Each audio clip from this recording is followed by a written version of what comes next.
ആകാശവാണി. നമസ്കാരം.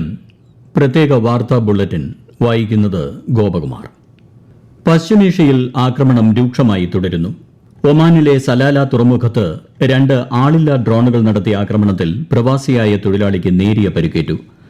തുറമുഖ സൌകര്യങ്ങളിൽ ഡ്രോണുകൾ ഇടിച്ചതായും ഒരു ക്രെയിനിന് തകരാറുണ്ടായതായും സുരക്ഷാ വൃത്തങ്ങൾ അറിയിച്ചു. ആക്രമണത്തെ ശക്തമായി അപലപിച്ച ഒമാൻ സർക്കാർ ദേശീയ സുരക്ഷ ഉറപ്പാക്കുന്നതിനുള്ള പ്രതിബദ്ധത ആവർത്തിക്കുകയും ചെയ്തു. അതിനിടെ ലബനനിലെ ഹിസ്ബുള്ള താവളങ്ങൾ ലക്ഷ്യമാക്കി ഇസ്രായേലി ആക്രമണം പുനരാരംഭിച്ചതായും റിപ്പോർട്ടുണ്ട്.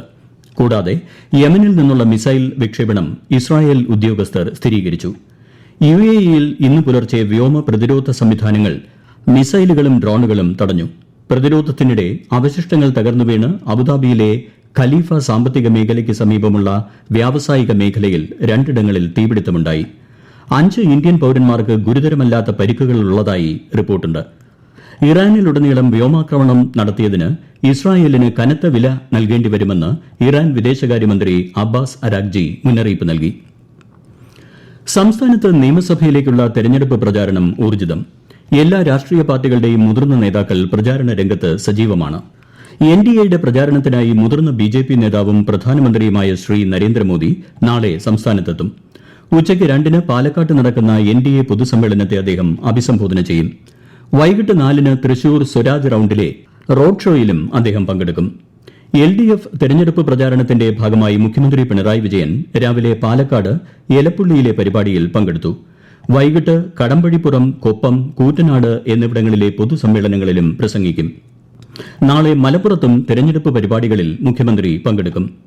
മുതിർന്ന കോൺഗ്രസ് നേതാവ് ശശി തരൂർ എറണാകുളം ജില്ലയിലെ വിവിധ മണ്ഡലങ്ങളിൽ പര്യടനം നടത്തുകയാണ്. കഴക്കൂട്ടം നിയമസഭാ മണ്ഡലം NDA സ്ഥാനാർത്ഥി V. മുരളീധരന്റെ തെരഞ്ഞെടുപ്പ് കൺവെൻഷൻ മുൻ കേന്ദ്രമന്ത്രി സ്മൃതി ഇറാനി ഇന്ന് വൈകിട്ട് തിരുവനന്തപുരം ഉള്ളൂരിൽ ഉദ്ഘാടനം ചെയ്യും. വോട്ടെടുപ്പിൽ 100% വോട്ടർ പങ്കാളിത്തം ഉറപ്പാക്കുകയാകണം ലക്ഷ്യമെന്ന് ഗവർണർ രാജേന്ദ്ര വിശ്വനാഥ് ആർലേക്കർ. സംസ്ഥാന തെരഞ്ഞെടുപ്പ് കമ്മീഷന്റെ പ്രവർത്തനം ഇതര സംസ്ഥാനങ്ങളിലെ തെരഞ്ഞെടുപ്പ് കമ്മീഷനുകൾക്ക് മാതൃകയാണെന്നും ഗവർണർ പറഞ്ഞു. 2025 തദ്ദേശ സ്വയംഭരണ പൊതു തെരഞ്ഞെടുപ്പ് സംബന്ധിച്ച സംസ്ഥാന തെരഞ്ഞെടുപ്പ് കമ്മീഷൻ തയ്യാറാക്കിയ വിശദമായ റിപ്പോർട്ട്, 2026 തെരഞ്ഞെടുപ്പ് കമ്മീഷൻ ഇയർബുക്ക്, തദ്ദേശ തെരഞ്ഞെടുപ്പുമായി ബന്ധപ്പെട്ട പ്രധാനപ്പെട്ട ഹൈക്കോടതി വിധികളുടെ സമാഹാരം എന്നിവ പ്രകാശനം ചെയ്യുകയായിരുന്നു അദ്ദേഹം. EVM ട്രാക്ക് സോഫ്റ്റ്വെയർ വികസിപ്പിച്ച എഞ്ചിനീയറിംഗ് വിദ്യാർത്ഥികളായ ആഷിൻ സി അനിൽ, ജസ്വിൻ സുൻസി എന്നിവർക്ക് ഗവർണർ അനുമോദന പത്രം നൽകി. പ്രധാനമന്ത്രി നരേന്ദ്രമോദി ആകാശവാണിയിലൂടെ ജനങ്ങളുമായി ആശയങ്ങൾ പങ്കുവയ്ക്കുന്ന പ്രതിമാസ റേഡിയോ പ്രഭാഷണ പരിപാടി മൻ കി ബാത് നാളെ രാവിലെ 11-ന്. പരിപാടിയുടെ 132-ാം പതിപ്പാണിത്. ദൂരദർശനിലും ആകാശവാണിയുടെ എല്ലാ നിലയങ്ങളിലും പരിപാടി തത്സമയം ലഭ്യമാകും. ഹിന്ദി പ്രക്ഷേപണം കഴിഞ്ഞാലുടൻ ആകാശവാണി പ്രാദേശിക ഭാഷകളിൽ മൻ കി ബാത് പ്രക്ഷേപണം ചെയ്യും. സംസ്ഥാനത്ത് ചൂട് തുടരുമെന്ന് കേന്ദ്ര കാലാവസ്ഥാ വകുപ്പ്. കൊല്ലം, പാലക്കാട് ജില്ലകളിൽ താപനില 38 ഡിഗ്രി സെൽഷ്യസ് വരെയും, പത്തനംതിട്ട, ആലപ്പുഴ, കോട്ടയം, തൃശൂർ, എറണാകുളം, കോഴിക്കോട്, കണ്ണൂർ ജില്ലകളിൽ 37 ഡിഗ്രി സെൽഷ്യസ് വരെയും ഉയർന്നേക്കും. തിരുവനന്തപുരം, മലപ്പുറം, കാസർഗോഡ് ജില്ലകളിലും ഉയർന്ന താപനിലയ്ക്ക് സാധ്യതയുണ്ട്. അതേസമയം സംസ്ഥാനത്ത് ചിലയിടങ്ങളിൽ ഇന്നും നാളെയും ഇടിമിന്നലോടുകൂടിയ മഴയ്ക്കും ശക്തമായ കാറ്റിനും സാധ്യതയെന്ന് സംസ്ഥാന ദുരന്ത നിവാരണ അതോറിറ്റി അറിയിച്ചു. ഈ വർഷത്തെ ഇന്ത്യൻ പ്രീമിയർ ലീഗ് ക്രിക്കറ്റ് ടൂർണമെന്റിന് ഇന്ന് തുടക്കം.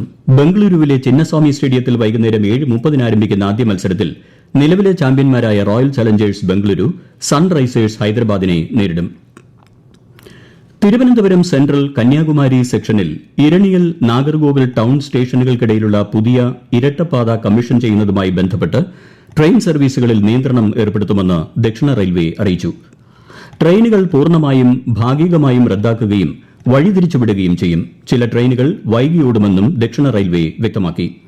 Thiruvananthapuram north Nagercoil passenger, Punalur Kanyakumari passenger, Kollam Kanyakumari MEMU, Punalur Madurai express, Kollam Nagercoil passenger എന്നീ സർവീസുകൾ നാളെയും മറ്റന്നാളും പൂർണ്ണമായും റദ്ദാക്കിയതായി റെയിൽവേ അറിയിച്ചു.